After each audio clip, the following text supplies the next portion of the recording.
जो वैदिक धर्म था उस वैदिक धर्म को पर्यायी व्यवस्था देने के लिए किया था। उनका ऐसा क्यों करना पड़ा?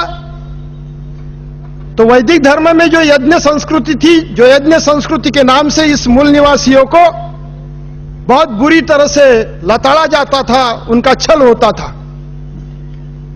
यज्ञ संस्कृति में ईश्वर को प्रसन्न करने की बात कही है, और ईश्वर को प्रसन्न करने के लिए यज्ञ में पशु की बलि चढ़ाना, पेड़ पत्तियों की बलि चढ़ाना और इंसानों की भी बलि चढ़ाना, ये सारा का सारा बताया गया था। और उस वक्त उस प्रकार का वैदिक धर्मियों से कृत्य होता था। उसका विरोध, लगातार विरोध होता गया। अगर आप वैदिक संस्कृति में जो यज्ञ संस्कृति है उसका इतिहास देखें तो उसमें नरमेध यज्ञ भी है। नरमेध यज्ञ, ऐतरेय ब्राह्मण पुराण अगर आप पढ़ते हैं तो ऐतरेय ब्राह्मण पुराण में ये नरमेध यज्ञ के बारे में बहुत अच्छी जानकारी दी गई है। ईश्वर को प्रसन्न करने के लिए मनुष्य को जलाओ, पशुओं को जलाओ, और हमारी जो जीवनावश्यक जरूरतें होती थी उसको जलाओ। ये तो बड़ी अजीब बात है कि भगवान को प्रसन्न करने के लिए हिंसा करो। सवाल यह भी खड़ा होता था कि अगर यज्ञ में किसी मनुष्य को जलाने से ईश्वर प्रसन्न होता है तो फिर ब्राह्मण को क्यों नहीं जलाओ? यज्ञ संस्कृति से यज्ञ संस्कृति को लेकर जो भी वैदिक वाङ्मय हमें प्राप्त होता है उसका अध्ययन अगर आप करते हैं तो कहीं पे भी ऐसा लिखा नहीं है, कहीं पे भी ऐसा लिखा नहीं है कि ईश्वर को प्रसन्न करने के लिए यज्ञ में किसी ब्राह्मण को जलाइए, किसी क्षत्रिय को जलाइए या किसी वैश्य को जलाइए, मगर शूद्र अतिशूद्र को जलाने की बात है। तथागत गौतम बुद्ध ने देखा कि इस यज्ञ संस्कृति के कारण इस देश का जो मूल निवासी है बहुत पीड़ित है, उसको जानवर के जैसा उसके साथ व्यवहार किया जा रहा है, उसको अज्ञान में रखा जा रहा है। तो इन सारे छल से मुक्ति देने के लिए तथागत गौतम बुद्ध ने वैदिक धर्म को जो पर्याय दिया उसका नाम है धम्म। तथागत गौतम बुद्ध ने यह भी देखा कि धर्म का केंद्र बिंदु अगर ईश्वर की प्राप्ति करना है, आत्मोन्नति है, और ईश्वर की प्राप्ति करने के लिए किसी की हिंसा की जाती है और आत्मोन्नति के लिए अपनी ही हिंसा की जाती है। जैसे कि उपवास रखे जाते हैं। उपवास रखने का मतलब क्या होता है? अपने ही शरीर का छल करना, और अपने ही शरीर का छल करना इसका मतलब होता है अपनी ही हिंसा करना। तो तथागत गौतम बुद्ध ने जब देखा कि इस धर्म का केंद्र बिंदु ईश्वर और आत्मा है और उसके लिए हिंसा का स्वीकार किया जाता है, तो सबसे पहले तथागत गौतम बुद्ध ने धम्म का जो प्राण तत्व रखा, हिंसा को विरोध किया, हिंसा को विरोध किया। उन्होंने देखा कि समाज की प्रगति हो या राष्ट्र की प्रगति हो, वो सिर्फ मनुष्य से होती है, किसी जानवरों से नहीं होती, किसी पंछियों से नहीं होती, पर्वतों से, नदियों से नहीं होती, तालाब सागरों से नहीं होती। जिसको हम प्रगति कहते हैं वो प्रगति पूर्णतः मनुष्य से संबंधित होती है। संस्कृति जिसे हम कहते हैं वो मनुष्य से संबंधित होती है। सभ्यता हम जिसे कहते हैं वो मनुष्य से संबंधित होती है, और जिसको हम व्यवस्था कहते हैं व्यवस्था भी मनुष्य से संबंधित होती है। अगर संस्कृति, सभ्यता और व्यवस्था मनुष्य से संबंधित है तो उस संस्कृति, सभ्यता और व्यवस्था में मनुष्य का ऊंचापन होना चाहिए, जिसको हम सृजनात्मकता कहते हैं। तो इसीलिए फिर उन्होंने दुख मुक्ति का मार्ग बताया। दुख मुक्ति का मार्ग बताने के पहले उन्होंने इस बात का अध्ययन किया कि हमारे मूल निवासी भारतीयों में दुख की निर्मिति क्यों होती है, तो उन्होंने देखा कि अज्ञान है। तब उन्होंने उद्घोष किया आत्मदीप भव, अज्ञान के अंधकार से निकलने के लिए खुद अपना प्रकाश दिया बनो, ज्ञान दीप बनो। और उसी परंपरा को चलाया महात्मा ज्योतिबा फुले ने। उन्होंने कहा विद्या विना मति गेली। उसी परंपरा को चलाया छत्रपति शाहू महाराज ने। उन्होंने कहा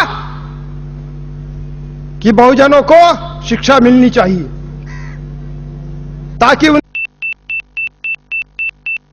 दूर हो जाएगा और ज्ञान का प्रकाश हो जाएगा, उनकी जिंदगी बदल जाएगी, उनकी प्रगति हो जाएगी। और वही सूत्र शिका संगठित हुआ, संघर्ष करा करके संदेश दिया बाबा साहब ने। तो यह संदेश देते वक्त उन्होंने देखा कि फिर ये जो मूल निवासी भारतीय है उनमें अगर ज्ञान को बढ़ावा देना है तो कौन सी ऐसी व्यवस्था होती है कि जो ज्ञान का समर्थन करती है। तो उन्होंने देखा कि तथागत गौतम बुद्ध का धम्म ज्ञान का समर्थन करता है। उन्होंने यह भी देखा कि धर्म का संबंध किससे होता है, वो मन से होता है, मानसिकता से होता है। इसलिए कि मनोव्यापार के बिना देह व्यापार नहीं होते, मनोव्यापार के बिना देह व्यापार नहीं होते। यह भी तथागत गौतम बुद्ध ने उस वक्त देखा था। और इसीलिए बौद्ध धम्म का जो पूरा का पूरा तत्व ज्ञान है वो मनोविकार से संबंधित है, मनोव्यापार से संबंधित है, मनोविकास से संबंधित है। मैं तो यह कहता हूं कि दुनिया में सबसे बड़ा अगर मानव शास्त्रज्ञ कौन है तो वो तथागत गौतम बुद्ध है।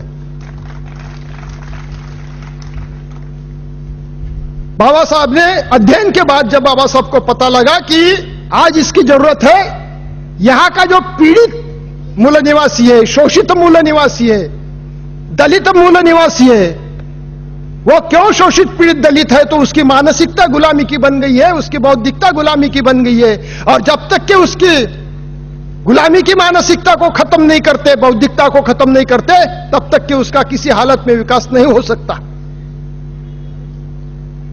और इसीलिए उन्होंने जब धर्मांतर की बात की, जब हिंदू धर्म छोड़ने की बात की, तब उन्होंने देखा कि सिर्फ धम्म एक ही ऐसी ताकत है, ऐसी वैचारिक ताकत है, ऐसी मानसिक ताकत है, ऐसी बौद्धिक ताकत है कि जो आम आदमी को उसके हालात से उठाकर ऊंचा बना सकती है। किंतु हम क्या देखते हैं, कुछ उदाहरण मैं आपको देना चाहता हूं। मेरे एक प्रोफेसर मित्र है, दलित समाज से है, उन्होंने बौद्ध धम्म का स्वीकार किया। उन्होंने एक अपना नया घर बनाया, तो गृह प्रवेश के दिन कई लोगों को उन्होंने खाना खाने के लिए बुलाया, मुझे भी बुलाया। मैं गया उनके घर, मेरी जीवन साथी भी मेरे साथ थी। हम जैसे गए, वो दरवाजे पे खड़े थे। मैंने मेरे प्रोफेसर मित्र और उनकी मिसेस का स्वागत किया, उन्होंने हमारा स्वागत किया और हम सीधे जहां खाना था वहां चल बसे। तो उन्होंने कहा कि सर थोड़ा अंदर आइए। तो मुझे लगा कि वो नया बना हुआ घर मुझे दिखाना चाहते हैं कि देखो मैंने कितना अच्छा घर बनाया। मैं उनके साथ गया तो उन्होंने हॉल में ले गए, और हॉल में क्या दृश्य था, तो जैसे हिंदुओं में सत्यनारायण की पूजा की जाती है। नया घर बनवाया, सत्यनारायण की पूजा, बच्चे की शादी है, सत्यनारायण की पूजा, शादी हो गई, हनीमून का दिन है, सत्यनारायण की पूजा, बच्चा पैदा होता है, सत्यनारायण की पूजा, उसका नामकरण होता है, सत्यनारायण की पूजा। मैंने अशोक डोगरा जी से पूछा कि मैंने बोला कश्मीर में सत्यनारायण की पूजा होती कि नहीं, तो बोले बड़े धूमधाम से होती है क्योंकि महाराष्ट्र में तो होती है, मुझे जानकारी नहीं थी। तो मैंने चलो कश्मीर में होती होंगी तो यूपी बिहार में भी होती ही होगी। जब मैंने उनके यहां देखा कि जैसे किसी हिंदू ओबीसी के घर में सत्यनारायण की पूजा होती है, उनके घर में परित्राण पाठ उसी प्रकार से किया गया था। चौरंग रखा गया था, उसके आम की पत्तियां लगी हुई थी, एक तांबे का लोटा रखा हुआ था, उस पर नारियल रखा था, उस पर पीपल की पत्तियां रखी थी और पीछे बाबा साहब की और तथागत गौतम बुद्ध की मूर्ति रखी थी। उसके नीचे गेहूं और चावल भी रखे हुए थे। तो मैंने उनको पूछा कि सर ये क्या है? तो बोले परित्राण पाठ किया उसका है। तो मैंने बोला सत्यनारायण में और इसमें क्या फर्क है? तो उन्होंने कहा कि मला मराठी में बताता, बाद में हिंदी में बता, मला वाटलंच म्हणे सर तुम्ही ऐशी तैशी कराल। उन्होंने कहा कि मुझे लगा ही था कि सब सर मेरी आप हजामत करेंगे क्योंकि आपको ये पसंद नहीं है। तो मैंने बोला तो ये तो हिंदुत्व की भ्रष्ट नक्कल है। हिंदुत्व की भ्रष्ट नक्कल से अगर हम छुटकारा नहीं पा सकते तो फिर दीक्षा भूमि जाने का कोई मतलब नहीं है, धम्म स्वीकारने का कोई मतलब नहीं है। दूसरा एक और मेरा अनुभव बताता, साकोली भंडारा जिले में साकोली नाम का एक तालुका है, वहां के एक बौद्ध विहार के लिए मैं, मेरी मिसेस, मोहम्मद देशमुख और भंते नागार्जुन सुरई ससई गए। 15-16 हजार लोग जम गए थे। बहुत अच्छा विहार उन्होंने बांधा। जैसे गए हमारे जवान साथी दौड़ते और बोले कि कड़ू सर जल्दी चलो। मैंने बोला क्या हो गया, सवर्णों ने कोई गड़बड़ तो नहीं की? नहीं, बोले सवर्णों ने कोई गड़बड़ नहीं की। फिर तकलीफ क्या है? तो बोले अपने आप आंखों से देखो। मैं विहार में गया,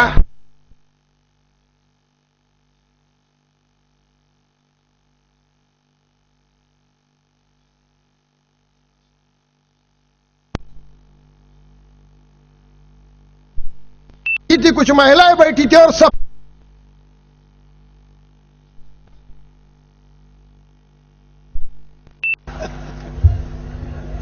इनके गौतम बुद्ध आ गए। बोले अब कोई कुछ जगह बाबा साहब भी आंग में आते हैं। बड़ी अजीब बात, न जाने कौन कौन आंग में आएगा। मैं जोर से चिल्लाया, मैंने बोला ये बंद करो, ये धम्म में नहीं है। तो जैसा मेरी आवाज हुई वो महिलाएं तो भाग गई। तो मैंने बोला आवाज के बराबर अगर गौतम बुद्ध इनके आंग में से भाग जाते हैं तो वो गौतम बुद्ध नहीं है, वो ईश्वर हो सकता है। किसी के आंग में अगर ईश्वर आता है और मैं जोर से चिल्लाता हूं तो ईश्वर पीछे पांव लगाकर भाग जाएगा। और मैं फिर भंती जी को बोला कि भंती जी ये क्या है? यह अवडंबर जो है, यह अवडंबर धर्म में हो सकता है, अवडंबर धम्म में नहीं हो सकता। धम्म में इसलिए नहीं हो सकता कि धम्म का केंद्र बिंदु ईश्वर नहीं है, आत्मा नहीं है, मनुष्य है और नीतिमत्ता है, moral values and human beings. मैंने ये भी देखा है कि कुछ भिक्खु क्या करते हैं, लोग जाते हैं उनके पांव पड़ते हैं, कुछ अपनी समस्या बताते हैं तो भिक्खु क्या करते हैं, एक प्याले में पानी बुलाते हैं और ये पी लो, बोलते हैं आपका दुख दूर हो जाएगा। ये धर्म में हो सकता है, धम्म में नहीं। तो इसका मतलब यही है। ऐसे कई सारे उदाहरण मैं आपको दे सकता हूं। यह हो सकता है धर्म में अवडंबर हो सकता है, धर्म में ढोंग हो सकता है, धर्म में झूठ हो सकता है, धम्म में नहीं हो सकता, इसलिए कि धम्म बुद्धि प्रामाण्यवादी है, विज्ञानवादी है। इसका मतलब यही है कि धम्म का स्वीकार करने के पहले जिस धर्म में हम थे उसके जो संस्कार हम पर हुए हैं, पीढ़ी न पीढ़ी जो चलते आए हैं, वो संस्कार हम अगर त्याग नहीं सकते, क्यों नहीं त्याग सकते? तो मन परिवर्तन नहीं हुआ, विचार परिवर्तन नहीं हुआ। और जब तक के मन परिवर्तन नहीं होगा, मानसिकता का परिवर्तन नहीं होगा, विचार का परिवर्तन नहीं होगा, तब तक के धर्म परिवर्तन का कोई मतलब नहीं है। मैं ये भी देखता हूं कि हमारे कई सारे लोगों ने धम्म का तो स्वीकार किया, मगर धम्म संस्कृति का स्वीकार वे आज तक के नहीं कर सके। कई लोग मुझे पूछते हैं कि धम्म संस्कृति क्या होती है। बहुत कुछ बोल सकता हूं, मैंने पहले कह दिया है कि यह मेरा इतना इंटरेस्टिंग विषय है कि मैं 4 घंटे बोल सकता हूं और सप्रमाण बोल सकता हूं। संस्कृति का सबसे मौल्यवान हिस्सा अगर कौन है तो अपनी महिला है। संस्कृति की सबसे मौल्यवान अगर कोई है तो अपनी महिला है। इसलिए कि मानवीय संस्कृति की सारी चीजें इस महिलाओं के इर्द गिर्द घूमती है। और संस्कृति ये शब्द भी स्त्रीलिंगी शब्द है।